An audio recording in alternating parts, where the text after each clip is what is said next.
We were enjoying a camping trip. We stopped at the gas station to get fishing licenses. And standing there, I felt like a truck hit me. I just didn't know what was going on. So I just thought I'll go into the camper and sleep it off. But because I wound up on the floor, I think I fainted.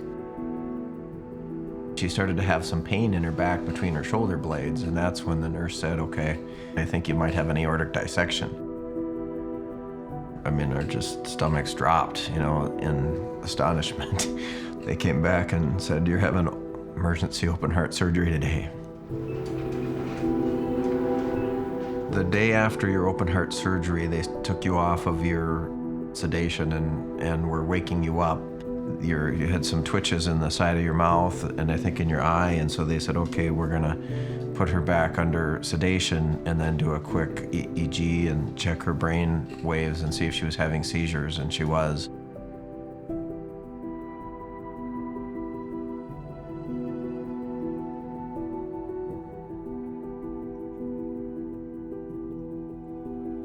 Nobody could tell us if she was gonna wake up, because at that time, she wasn't waking up.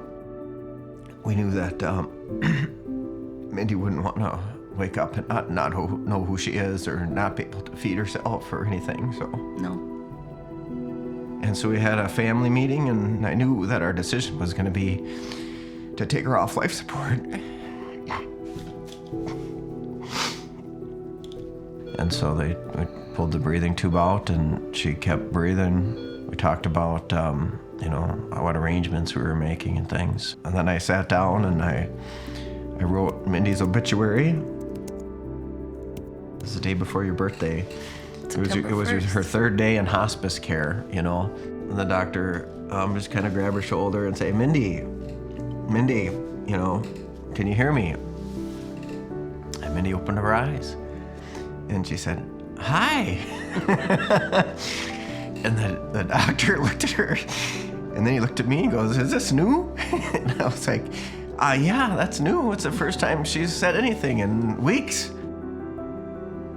I couldn't even lift my hands away from couldn't touch my your blanket. nose at the time, yeah. Yeah, I couldn't even touch my nose. That brain trauma made her effectively a stroke patient where she had to recover. Those weeks went by from not being able to really move, to be able to eat yourself, to be able to climb stairs. She'd climb stairs before she left an inpatient. That was all in 3 weeks' time. Along with her physical recovery also came her memory, because by the end of those 3 weeks, she could remember. So every day got better.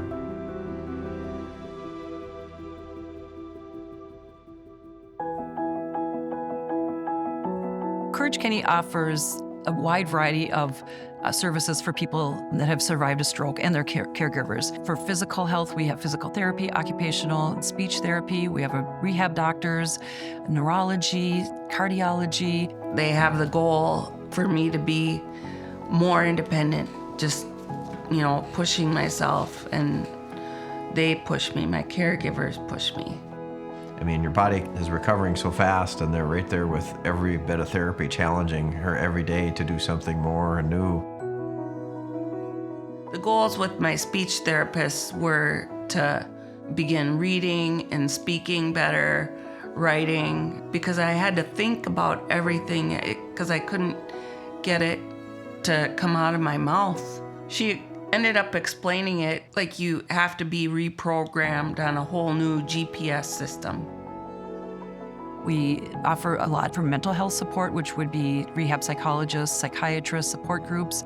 We talk about being a survivor, not a victim.